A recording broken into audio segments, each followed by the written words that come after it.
nobody in I thought you did say. And I just... There's a little thing, even I just remember. Right, even then, he... Damn it! I'm not the... Fine. Then you'll have...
This is the truth of the case. It all began when Yuri started saying all that weird stuff. He knew we were all... Unfortunately, his words caught... If Yuri had... The culprit used... However, our culprit saw this party as a... After getting himself involved with the party setup, he was able to convince everyone to invite Yuri.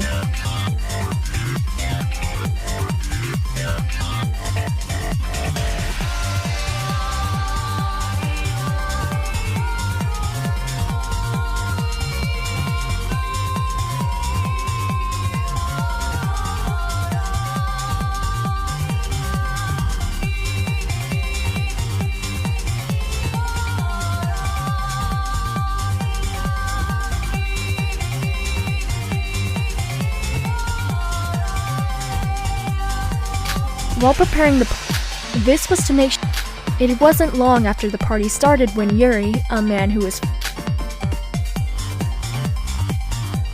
both our culprit and the victim, drank late into the night until they had to return to the monocruise. Once the party reached its end, our culprit helped Yuri and slipped away from the others. As a result, once separated, the culprit took our victim directly. Since this all took place at Yuri was already passed out from being drunk, but to be extra sure, our culprit used a syringe to inject him with an anesthetic solution. Since our culprit had plenty of time until morning, he took some time to practice his method. It was during this practice that they made sure all of their measurements were. Once the culprit was satisfied with their preparations, they had to wait up. Once the morning announcement went off, our culprit was going to enter the monocruise. However, as soon as the doors opened, Yoriko stepped out of the monocruise. If she had gone to the bell tower, this whole case would have been ruined. The culprit had no choice but to inject her with the remaining anesthetic and move. Although the decision was made in the moment, it actually ended up driving suspicion away. During this time, the culprit had become late to the morning jog with Shinji, so they had to hurry. So, they removed the hook from Yuri's right calf while moving Yoriko. Going both up and down the stairs, with Yoriko in tow, the culprit rushed to the top of the bell. With the hook detached, our culprit quickly jumped off the tower.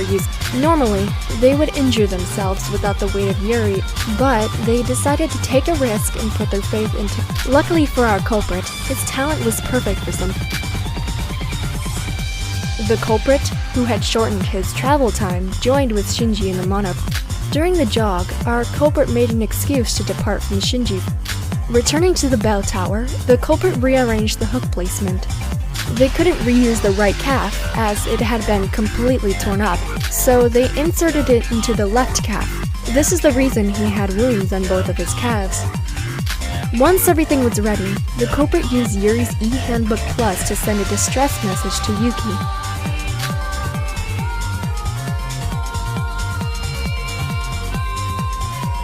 As Yuki received the distress message, our culprit quickly made their way up to. Once the culprit heard that we had arrived and Yuri had woken up, the culprit jumped off the bell tower once again, this time with the intention of murder. Yuri, who was connected to the life jacket via the hooks, was sent flying into the air. As Yuri flew up, he was cut by several sharp wires that had been set up by the culprit. The culprit, now safely on the ground, Yuri was sent falling downwards to finish him off, since there was nothing to slow his fall. Yuri, who we had just witnessed alive a moment earlier, was now a bloody mess, and this is the truth of Yuri's death as Yuki and I had witnessed. Once we saw the gruesome sight, we decided to rush up the stairs, hoping to find the culprit. While we rushed to the top, the culprit disposed of the life jacket. Doing so would give them an alibi when the body discovery announcement went up. Fortunately for them and their fitness, they were able to make it back in time for the announcement.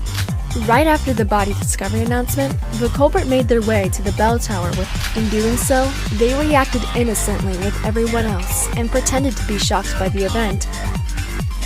However, this was all an act